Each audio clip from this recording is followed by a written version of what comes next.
There's a stranger who lived inside your body for 3 years. They learned to walk. They learned to talk. They learned the face of the first person who ever loved you.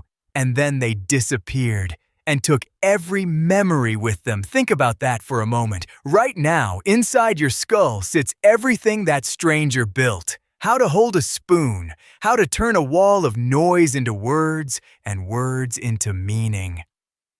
All of it was learned in a frenzy before you turned 3, and the footage is gone, not blurry, not faded, gone.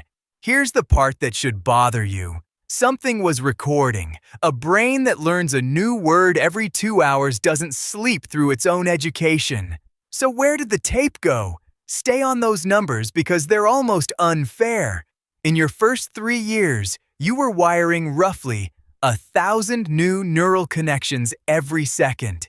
Every second, you picked up a new word, on average, every couple of hours, day after day, for years. It was the single most intense burst of learning your brain will ever attempt. And you walked away from it with nothing you can consciously replay. The most important classroom of your life, and you have no notes. For a long time, people had a tidy answer. In 1899, Sigmund Freud gave the phenomenon a name that stuck for over a century: infantile amnesia. And then he got the reason completely wrong. Freud figured you buried those early years on purpose, that the memories were too raw, too tangled up with things a child isn't supposed to feel, so the mind locked them in a vault and threw away the key. Repression. It's a dramatic story. It's also almost certainly false, because the truth wasn't hiding in your feelings, it was hiding in your wiring. And the first real clue came from a mouse. Meet the work of Paul Frankland, a neuroscientist in Toronto. He wasn't studying trauma or hidden desires. He was watching what an infant brain physically does, and specifically what it does inside the hippocampus, the little seahorse-shaped structure that files your memories. In an adult, the hippocampus is fairly settled. In a baby, it's a construction site that never closes. New brain cells are being born at a staggering rate. Scientists call it neurogenesis, literally, the birth of new neurons. And in the first years of life, it's happening so fast the region is practically rebuilding itself every day. Now here's where it turns from beautiful to brutal. You'd think more new neurons means more room to remember, more storage. It's the opposite. When a fresh neuron muscles its way into an existing circuit, it doesn't politely wait for an empty slot. It plugs in. It rewires the connections that were already there. It disrupts the exact pattern that was holding a memory in place. So every new cell that makes you smarter, quicker, more capable, is also quietly bulldozing the record of who you were last week. Sit with that. Your infant brain was saving over its own memories faster than it could keep them. The learning and the forgetting were the same process. You couldn't have one without the other. And Frankland didn't just guess at this. He tested it, both directions, and the result is the kind of thing that gives you chills. He took young mice, the age where they normally forget almost everything, and slowed their neurogenesis down. Suddenly, those mice remembered. The early memories held, then he flipped it. He took adult mice whose memories are usually stable and cranked their neurogenesis back up to infant levels, and the memories vanished. The forgetting followed the new neurons like a shadow. The overwriting wasn't a side effect, it was the cause, so by now you'd expect a clean rule, a hard wall.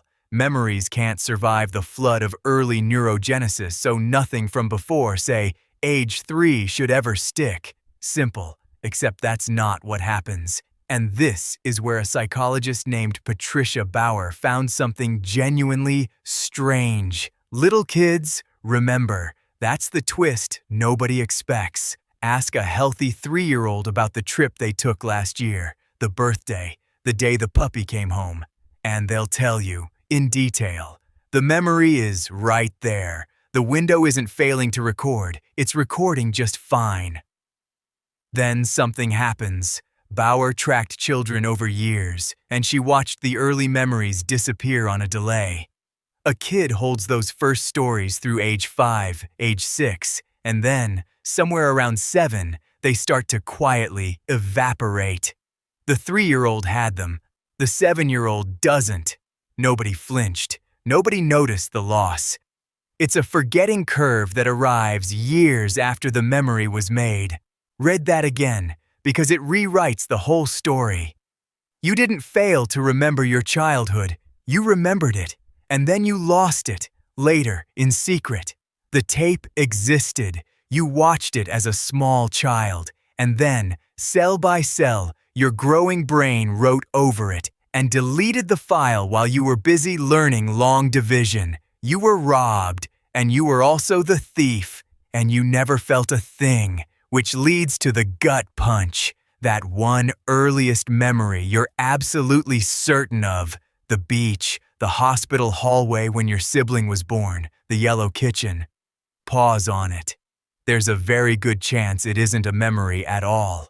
Not in the way you think. It's a reconstruction, stitched together from a photograph on the wall, a story an aunt told you 4 times at dinner, a home video you watched so often the footage feels like it's yours. Your brain took those fragments and built a scene, and then handed it to you with a label that says, "You were there." Sometimes you weren't. Not the way you picture it. You built it. And here's the thing that doesn't stop once you're an adult. Memory was never a tape you replay. Every single time you pull up a memory, you don't press play. You rebuild it from parts, right there in the moment. And in the rebuilding, it changes a little. The lighting shifts, a detail migrates. A word someone said gets swapped for a word that fits better now. Then you file it back, altered, and next time you'll recall the altered version. So the memory you trust the most, the one you've revisited 1,000 times, is the one you've quietly edited the most. You're not remembering the event anymore. You're remembering the last time you remembered it. So the child who did all that impossible learning, who figured out language from scratch, who learned to stand in a world that kept knocking them down, who loved before they had a single word for it, that child is still in you. Every skill they earned, you're using this second. Their whole life paid for yours. But you can't see their face. You can't hear their voice. You'll never get to meet them. You learned more in your first 3 years than in any stretch of your life since. And the person who lived them is a stranger you'll never meet. So tell me, if you can't remember becoming yourself, how do you know the memory you trust the most tonight is even real?